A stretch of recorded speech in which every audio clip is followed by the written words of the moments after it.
آله النجوى وأصحابه الذين هم خلاصة العرب وخير الخلائق بعد الأنبياء. أما بعد فأعوذ بالله من الشيطان الرجيم. بسم الله الرحمن الرحيم. العلماء ورثة الأنبياء. وقال الله تعالى عز وجل: إنما يخشى الله من عباده العلماء. صدق الله العظيم وصدق رسوله النبي الكريم، ونحن على ذلك لمن الشاهدين والشاكرين، والحمد لله رب العالمين. سب سے پہلے میں کامل الحفظ ان پوروں کو، ان کے والدین کو، ان کے رشتہ داروں کو، ان کے اساتذہ کو، حضرت مولانا طارق طاہر عباسی صاحب کو اور جملہ متعلقین کو، معاونین کو دل کی عطا گہرائیوں سے مبارکباد پیش کرتا ہوں.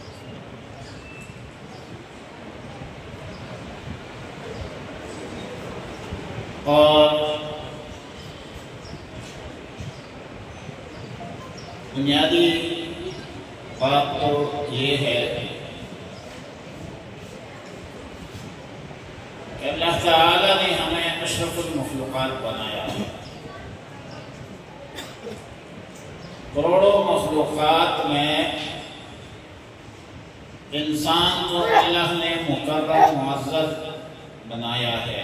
وَلَقَدْ كَرَّمْنَا بَنِي آدَمَ.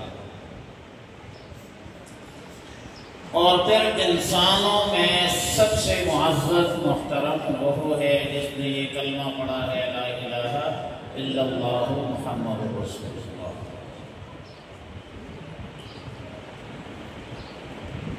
کلمہ گو مسلمان آدم علیہ السلام سے لے کر رسول اللہ مبارک صلی اللہ علیہ وسلم تک، اور پھر رسول اللہ صلی اللہ علیہ وسلم کے دور سے جو کلمہ گو مسلمانی شروع ہوتی ہے اس کو امت محمد کہا جاتا ہے.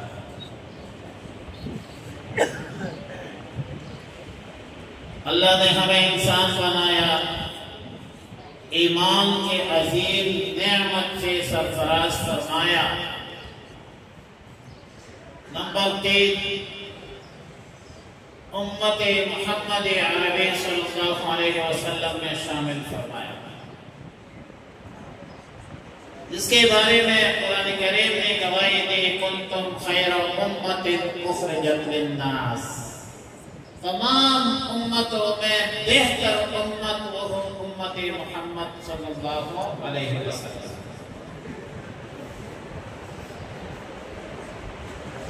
پھر امت میں جو بہتر ہے وہ کون ہے؟ پورے امت بہتر ہے. پھر امت میں خیر القرون، بہتر زمانہ رسول اللہ صلی اللہ علیہ وسلم کا زمانہ ہے، صحابہ کرام کا زمانہ ہے، تابعین کا زمانہ ہے، تبع تابعین کا زمانہ ہے. اس کو کہتے ہیں خیر القرون. پھر اس کے بعد شر القرون، فتنے فسادات شروع ہو جاتے ہیں. شر القرون میں رسول اللہ صلی اللہ علیہ وسلم کے فرمان کے مطابق پھر بہتر کون ہے؟ خیرکم من تعلم القرآن وعلمہ. اس فتنوں کے زمانے میں بہتر پھر وہ ہے جو قرآن سیکھتے ہیں، سکھاتے ہیں. اور بہتر کیوں ہے؟ دو چیزیں ذہن میں رکھیں کہ قرآن کریم رسول اللہ صلی اللہ علیہ وسلم کا دائمی معجزہ ہے. قیامت کے صبح تک دنیا کی کوئی طاقت اس میں ترمیم تحریف لا یأتیہ الباطل من بین یدیہ ولا من خلفہ. رسول اللہ مبارک صلی اللہ علیہ وسلم پورے عالم انسانیت کے لیے آخری پیغمبر ہے قیامت کے صبح۔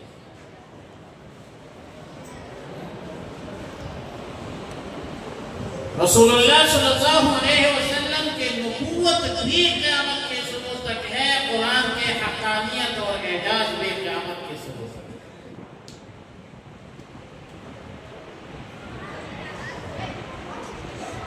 اب پہلی بات کی طرف آئے کہ خیرکم من تعلم القرآن، بہتر کیوں ہو؟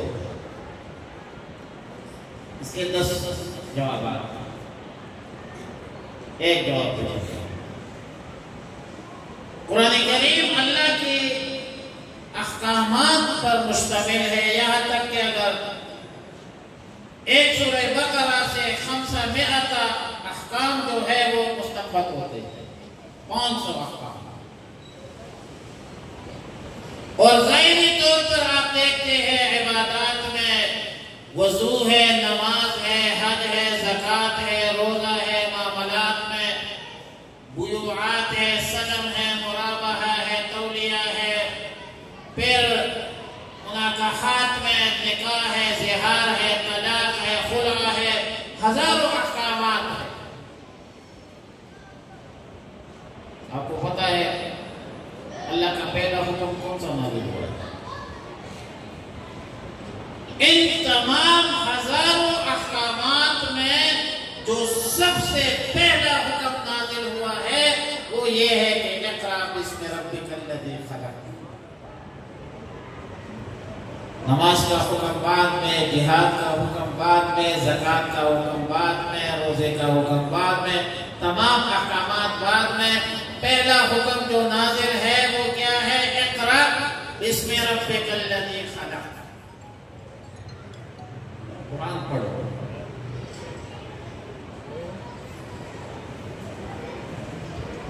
دوبارہ گردان شروع کیجیے۔ تمام مخلوقات میں انسان اشرف المخلوقات ہے، اشرف المخلوقات میں انسانوں میں کلمہ گو بہتر ہے، کلمہ گو میں امتوں میں پھر امتی محمد عربی بہتر ہے، پھر خیر القرون صحابہ کا دور، تابعین کا دور، تبع تابعین کا دور بہتر ہے، پھر وہ بہتر ہے جو قرآن پڑھتے ہیں اور پڑھاتے ہیں۔ یہ اللہ کے پہلے حکم کی تعمیل کرتے ہیں کہ اقرأ باسم ربک الذی۔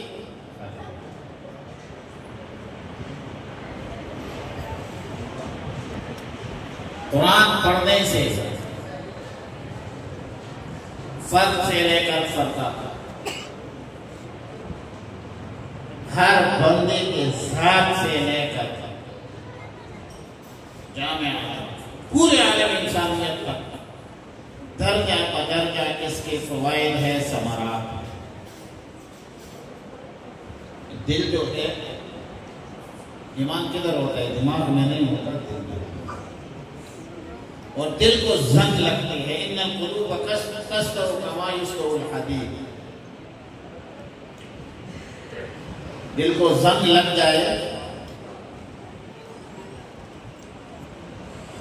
تو لوہے کو تو آپ رہمال کریں گے، لیکن دل کا کیا کریں گے؟ دل کی صفائی کیسے کریں گے؟ دل کی کدورتیں کیسے ختم کریں گے؟ میرے بھائیو، دل کی کدورتیں ختم ہوتے ہیں قرآن پڑھنے سے۔ گانے سننے سے سکون نہیں ملتی،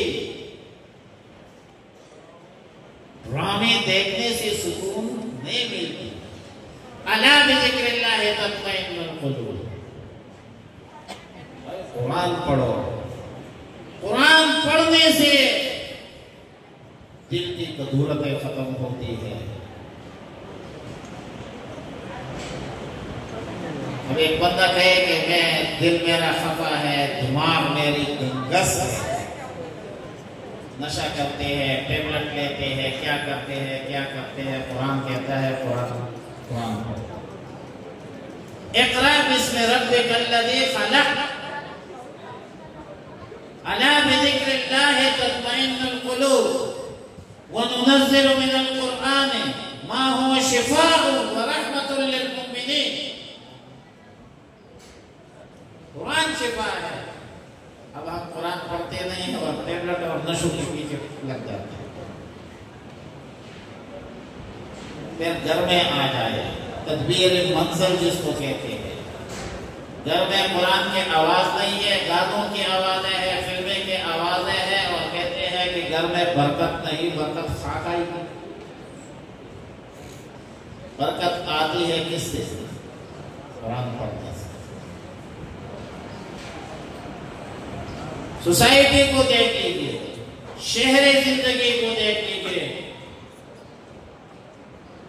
صوبے کو دیکھ لیجیے، مرکز کو، خلافت کو، مطلب حکومت کو دیکھ لیجیے. قرآن وہ کتاب ہے جو درس انقلاب. قرآن ایک مکمل ضابطۂ حیات ہے. لیکن قرآن پڑھنے کے مراکز کہاں ہے؟ دینی مدارس.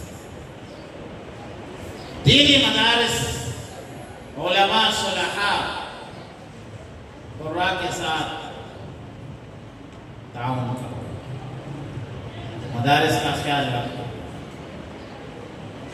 یہ آج حافظ قرآن بنے ہیں، کتنی خوش قسمت ہے وہ والدین